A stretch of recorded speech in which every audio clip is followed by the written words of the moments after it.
Hello YouTube, this is Detroit Borg and welcome to my 200th video on YouTube.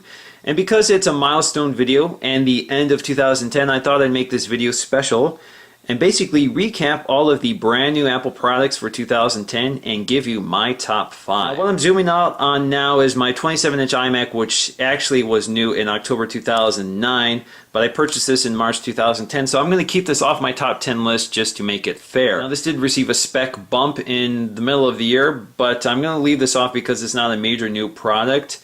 So what I'm going to focus on are all the newbies, and on the left is the iPads. So the iPad on the left is the 3G iPad, the one on the right is the Wi-Fi only iPad, and the 3G iPad is sitting on its standard iPad dock, and the Wi-Fi model is sitting on the keyboard dock. So that's a very nice accessory that I also purchased. Here is the iPhone 4, also in the upgraded or repackaged universal dock. Down here is the MacBook Air 11.6 inch. To the right is the new unibody Mac Mini. Below that is the Magic Trackpad.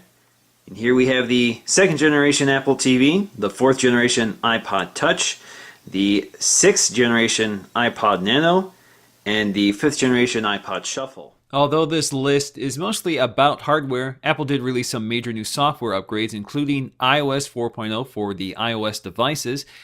iOS 4.0 also introduces the iOS nomenclature, which we now use to refer to those devices. And of course, there is iLife 11, which is a major update to the iLife suite. So let's go on to the major list. Number 5 is the iPod Touch 4th generation. This is the first complete revision of the iPod Touch in 2 years and brings many of the outstanding features of the iPhone 4 and iPad. The Touch adopts the Retina display from the iPhone 4, 1 GHz A4 Apple processor, and 256 megabits of RAM, all of which brings the iPod Touch up to a performance level similar to the much more expensive iPhone 4 and iPad. The iPod Touch also picks up 2 cameras, a VGA camera for FaceTime and a 0.7 megapixel camera for stills and HD video. The iPod Touch isn't a perfect product. Battery life is still poor, the display is TN instead of IPS like the iPhone 4 and iPad, and the front glass is more flexible, which means the display is prone to pressure distortion. However, at a base price of $229, the iPod Touch gives consumers access to Apple's best technologies at an unbeatable price. Number 4 is the second generation Apple TV. Once called a hobby by Steve Jobs, this is the first time that Apple has really taken this market segment seriously. The Apple TV is very easy to set up and use with the included remote. With the addition of Netflix, the Apple TV now gives you access to the largest online repository of film and TV shows, along with access to the excellent iTunes Store. With 1 million units sold this quarter, it appears Apple has finally hit the right note for consumers. A big part of the Apple TV's success is the $99 price tag, cheap by Apple standards and undercutting most of the competition.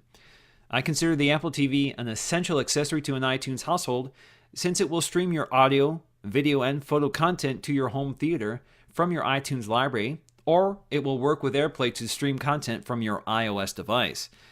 In the end, the Apple TV may not be the most fully featured media center hub on the market, but it's the easiest to use and the only one that fully integrates with your existing iTunes library. For number 3, I've chosen the iPad. Now, I realize the big story here is the fact that I haven't made this my favorite device since it seems to top the charts for everybody else. Now, the iPad is a very innovative product, basically setting the stage for a new wave computing that brings the best of iOS and expanding it to take advantage of the large form factor. The beautiful IPS display, gorgeous aluminum body, and epic battery life make this a superb tablet. The iPad is ideal for reading, video watching, gaming, and web browsing. No other computer can replicate the tactile and immersive experience of the iPad. However, the iPad failed to top my list because it doesn't fit my lifestyle, since productivity is my most significant issue with the iPad. Multitasking with iOS 4.2 can't replicate the same experience on the MacBook, and the virtual keyboard is still difficult to use for an extended period of time.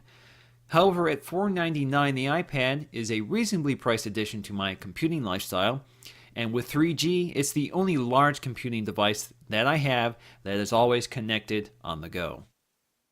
For number 2, I've listed the 11.6 MacBook Air. I haven't been this enthusiastic about a Mac since my first iMac. I absolutely love the form factor and continue to be amazed by its capabilities despite its meager hardware specs. The thin, lightweight design gives way to a comfortable, angled palm rest, vivid high-resolution display, full keyboard, and excellent battery life. The standard SSD or solid-state drive means that the MacBook Air is quick to boot, wake from standby, and load apps, although storage is small, topping out at only 256 gigabytes. The MacBook Air isn't for everybody. It's not a great primary computer, instead should be considered a supplement to a desktop computer, which has more storage, processing power, and a built-in optical drive.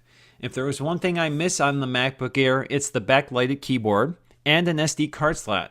Otherwise, I think this is the first laptop that fits my needs perfectly. And for number 1, I've chosen the iPhone 4. Although it came to market with the notorious antenna issue, often dubbed AntennaGate, which I've demonstrated on my channel previously, the problem is a non-issue for me since I always have a case on my iPhone.